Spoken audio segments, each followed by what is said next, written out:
TV, forever on fire.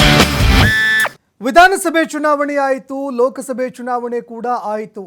ಇದೀಗ ರಾಜ್ಯ BJP ಪಾಳಯದಲ್ಲಿ ಬಂಡಾಯ ಮಾತ್ರ ಮುಗಿತಾ ಇಲ್ಲ.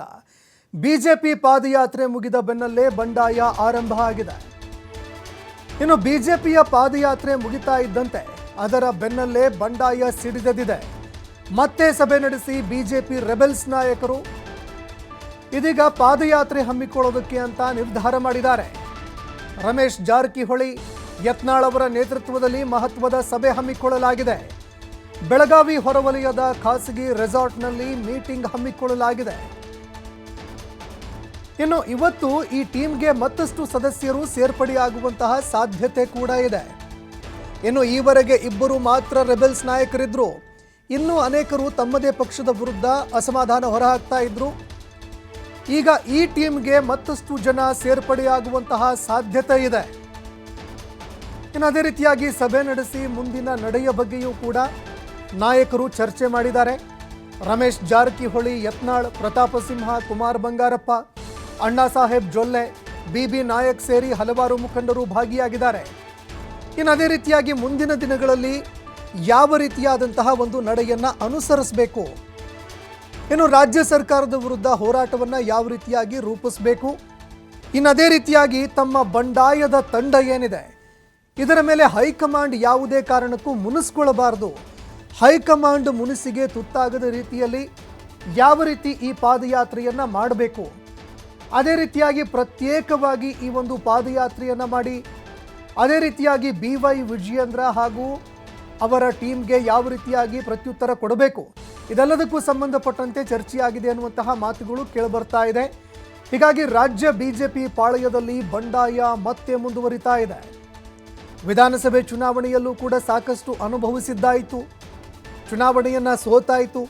ಲೋಕಸಭೆ ಚುನಾವಣೆಯಲ್ಲೂ ಕೂಡ ಕಳೆದ ಬಾರಿಗಿಂತ ಕಡಿಮೆ ಸೀಟ್ಗಳನ್ನು ಬಿಜೆಪಿ ಗೆಲ್ತು. ಇದೆಲ್ಲದಕ್ಕೂ ಪ್ರಮುಖ ಕಾರಣ ಬಂಡಾಯ ಅನ್ನುವಂತಹ ಮಾತುಗಳು ಕೂಡ ಕೇಳಿಬರ್ತಾ ಇತ್ತು. ಅದೇ ರೀತಿಯಾಗಿ ಬಿಜೆಪಿ ನಾಯಕರ ಒಳಬೇಗುದಿ ಕೂಡ ಕಾರಣವಾಗಿತ್ತು ಅನ್ನುವಂತಹ ಮಾತುಗಳು ಕೂಡ ಕೇಳಿ ಬಂದಿತ್ತು. ಇದೀಗ ಮತ್ತೆ ಬಂಡಾಯ ಮುಂದುವರಿತಾ ಇದೆ. ಬಿಜೆಪಿ ಪಾದಯಾತ್ರೆ ಮುಗಿತಾ ಇರುವ ಬೆನ್ನಲ್ಲೇ ಈಗ ಬಂಡಾಯ ಮತ್ತೆ ಆರಂಭ ಆಗಿದೆ. ನಾವು ಕೂಡ ಪಾದಯಾತ್ರೆ ಮಾಡ್ತೀವಿ, ನಮ್ಮದೇ ನೇತೃತ್ವದಲ್ಲಿ ನಾವು ಕೂಡ ಪಾದಯಾತ್ರೆ ಮಾಡ್ತೀವಿ ಅಂತ ಇದೀಗ ಬಿಜೆಪಿಯ ಬಂಡಾಯ ನಾಯಕರು ಮುಂದಾಗ್ತಾ ಇದ್ದಾರೆ. ಬೆಳಗಾವಿ ಸಾಹುಕಾರ್, ಅದೇ ರೀತಿಯಾಗಿ ಬಸನಗೌಡ ಪಾಟೀಲ್ ಯತ್ನಾಳ್ ಇದೀಗ ಬಿಜೆಪಿ ಪಕ್ಷವನ್ನು ಹೊರತುಪಡಿಸಿ, ಅಂದರೆ ಪ್ರಮುಖ ನಾಯಕರನ್ನ ಹೊರತುಪಡಿಸಿ ತಮ್ಮದೇ ನೇತೃತ್ವದಲ್ಲಿ ಪಾದಯಾತ್ರೆ ಮಾಡೋದಕ್ಕೆ ಅಂತ ಮುಂದಾಗ್ತಾ ಇದ್ದಾರೆ ಅನ್ನುವಂತಹ ಮಾತುಗಳು ಕೇಳಿಬರ್ತಾ ಇದೆ. ಹೀಗಾಗಿ ರೆಬೆಲ್ಸ್ ನಾಯಕರು ಇವತ್ತು ಸಭೆ ಕೂಡ ಮಾಡಿದ್ದಾರೆ. ಇನ್ನು ಅದೇ ರೀತಿಯಾಗಿ ಇನ್ನಷ್ಟು ರೆಬೆಲ್ಸ್ ನಾಯಕರು ಕೂಡ ಈ ಟೀಮ್ಗೆ ಸೇರುವಂತಹ ಸಾಧ್ಯತೆ ಇದೆ ಅನ್ನುವಂಥದ್ದು ಕೂಡ ಗೊತ್ತಾಗ್ತಾ ಇದೆ. ಈ ಬಗ್ಗೆ ಮತ್ತಷ್ಟು ಮಾಹಿತಿ ಕೊಡ್ತಾ ಹೋಗ್ತಾರೆ ಪ್ರತಿನಿಧಿ ಶ್ರೀಧರ್ ಕೋಟಾರಗಸ್ತಿ ಫೋನ್ ಸಂಪರ್ಕದಲ್ಲಿ ಜಾಯ್ನ್ ಆಗಿದ್ದಾರೆ.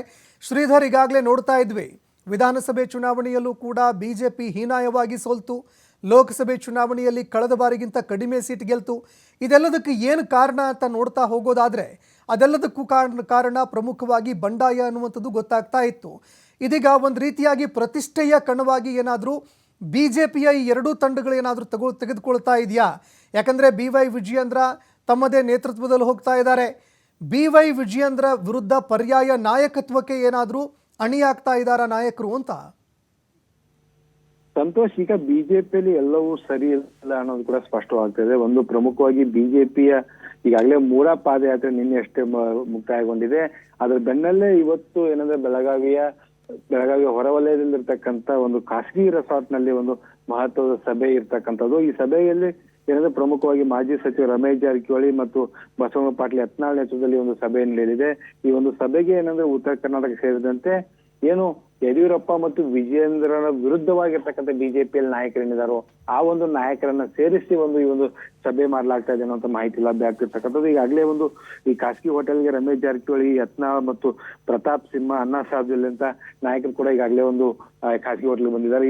ಇನ್ನೊಂದಿಷ್ಟು ನಾಯಕರು ಈ ಒಂದು ಖಾಸಗಿ ಹೋಟೆಲ್ಗೆ ಬರಬೇಕಿದೆ. ಅವರೆಲ್ಲ ಬಂದ ಬಳಿಕ ಈ ಒಂದು ಸಭೆ ಕೂಡ ನಡೆಯಲಿದೆ. ಸಭೆಯಲ್ಲಿ ಮಹತ್ವವಾಗಿ ಏನಂದ್ರೆ ಮೂಡ ಪಾದಯಾತ್ರೆ ಬಳಿಕ ಪಾದಯಾತ್ರೆ ಸಂದರ್ಭದಲ್ಲೇ ಒಂದು ರಮೇಶ್ ಜಾರಕಿಹೊಳಿ ಮತ್ತು ಬಸವನಗೌಡ ಪಾಟೀಲ್ ಯತ್ನಾಳ್ ಒಂದು ವಿಚಾರವನ್ನು ಪ್ರಸ್ತಾಪ ಮಾಡಿದ್ರು. ಏನಂದ್ರೆ ವಾಲ್ಮೀಕಿ ಹಗರಣ ಅತಿ ದೊಡ್ಡ ಹಗರಣ, ಹಾಗಾಗಿ ಬಾಗಲಕೋಟೆ ಕೂಡಲ ಸಂಗಮದಿಂದ ಹಿಡಿದು ಬಳ್ಳಾರಿ ಒಳಗೆ ಪಾದಯಾತ್ರೆ ಮಾಡಬೇಕು ಅನ್ನೋಂತ ಒಂದು ಮಾತನಾಡಿದ್ರು. ಆ ನಿಟ್ಟಿನಲ್ಲಿ ನಾವು ಹೈಕಮಾಂಡ್ ಜೊತೆ ಮಾತನಾಡಿ ನಾವು ಒಂದು ಪಾದಯಾತ್ರೆಗೆ ಅವರು ಒಪ್ಪಿಗೆ ಪಡೆದು ಒಂದು ಪಾದಯಾತ್ರೆ ನಡೆಸ್ತೇವೆ ಅನ್ನೋಂತ ಮಾತನ್ನು ಹೇಳಿದ್ರು.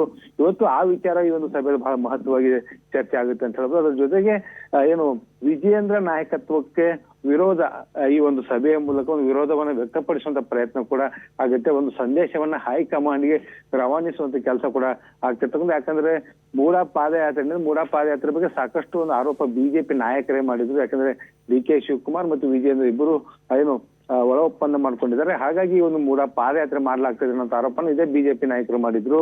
ಇವತ್ತು ನಡೆಯುವಂತ ಈ ಒಂದು ಕಾಶಿ ಹೋಟೆಲ್ ರೆಸಾರ್ಟ್ ಏನಿದೆ, ಈ ಒಂದು ರೆಸಾರ್ಟ್ ನಡೆಯುವಂತ ಸಭೆಯಲ್ಲಿ ಏನೆಲ್ಲ ತೀರ್ಮಾನ ತೆಗೆದುಕೊಳ್ತಾರೆ ಮತ್ತು ಆ ವಾಲ್ಮೀಕಿ ಪಾದಯಾತ್ರೆ ಏನಾದ್ರು ದಿನಾಂಕ ನಿಗದಿ ಮಾಡ್ತಾರಾ ಅಥವಾ ವಿಜಯೇಂದ್ರ ಅವರ ನಾಯಕತ್ವ ಬಗ್ಗೆ ಏನಾದ್ರು ಹೈಕಮಾಂಡ್ಗೆ ದೂರನ್ನು ಕೊಡುವಂತ ಕೆಲಸಗಳಾಗುತ್ತಾ ಅನ್ನೋಂಥ ವಿಚಾರ ಕೂಡ ಇಲ್ಲಿ ಬಹಳ ಮಹತ್ವವಾಗಿ ಒಂದು ಚರ್ಚೆಗೆ ಬರಲಿದೆ ಅಂತ ಹೇಳ್ಬೋದು. ಸಂತೋಷ್, ಧನ್ಯವಾದಗಳು ಶ್ರೀಧರ್ ನಿಮ್ಮೆಲ್ಲ ಮಾಹಿತಿಗೆ.